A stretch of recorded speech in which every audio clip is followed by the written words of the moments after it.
Nito is the boss at the end of the Tomb of Giants, and one of the bosses you need to kill to beat the game. As such, you might expect him to be quite a hard encounter, but the boss itself is actually not that troublesome. Before you enter the fight, I would strongly recommend you to equip a divine weapon, one that could kill the skeletons in the Catacombs permanently. If you use one there, you can use the same one. It doesn't need to be a strong weapon, just something that has the divine attribute. In addition, if you have armor equipped that has very low poison resistance, you might want to switch something that has a little more, because you can be affected by toxic in this fight, and having enough resistance to at least tank 1 or 2 hits of that is very helpful. As for your choice of main weapon, Nito is somewhat weak to fire and magic damage, but it's not so significant that it's really worth changing your entire loadout to deal those specific types of damage. So basically any high damage weapon or any equipment you were using for the rest of the game should be perfectly fine in addition to the divine weapon. Nito has over 4,300 hit points, which sounds like a lot, but at this point of the game you should have enough damage to actually whittle him down quite quickly, so don't worry about his hit points too much. It should also be worth noting that Nito is entirely immune to any status conditions, so poison or bleeding are not going to help you at all in this fight. The first thing you notice when you enter the fight is that you take some fall damage. You can prevent this with using fall control, but most characters don't have access to this, so you're just going to have to accept that you start a little bit damaged when you enter the fight. If you're at full HP, this is not going to kill you, but your instinct is going to be to immediately heal, which I would usually recommend, but there is an attack Nito can do which is ranged, where he sticks his sword in the ground and it kind of pierces out of the ground where you're standing. Now you can't see him do the move because he's too far away, but you can hear it. So if, as you land, you hear a high-pitched scream, don't heal immediately.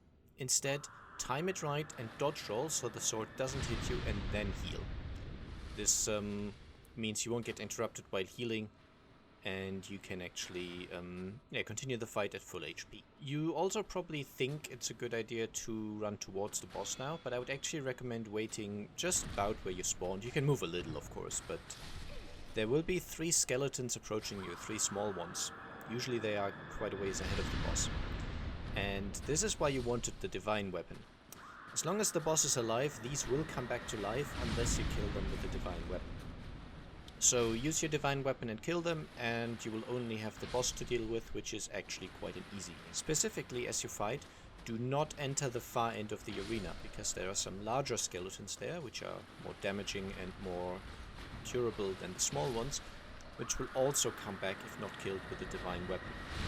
And dealing with these and the boss and the small skeletons at the same time is very troublesome. So steer clear of this area. There's plenty of space left in the rest of the arena to handle the boss and the small skeletons. Even if you can't permanently kill them, the small ones at least don't do too much damage. Now, assuming you've killed the small skeletons and avoided the large ones, you will only have Nito to deal with. And if you're quite close to him, then his attacks tend to miss a lot.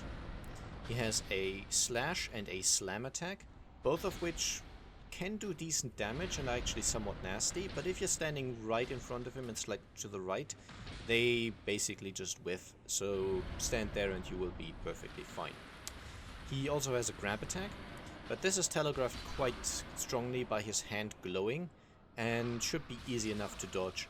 If it hits you, again spam your buttons to slightly decrease the damage, but you can't decrease the damage of this grab attack to 0. So unlike the Gaping Dragon's grab, which basically does nothing, this one will always do some damage. And then the final attack you should worry about is his AoE blast.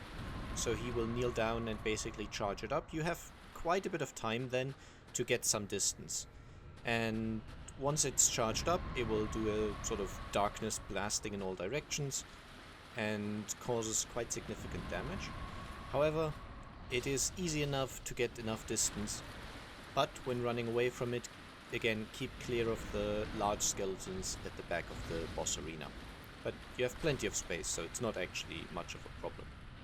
You can also block the AoE blast, but keep in mind that it does somewhat heavy damage, so blocking it is not necessarily a good idea. But if your shield is strong enough and you have enough hit points, then you can do it. Aside from that though, if you have actually dealt with the small skeletons as I've recommended, the boss won't be doing much to you, and you can just whittle him down to 0 HP quite quickly, or slowly depending on your weapon damage.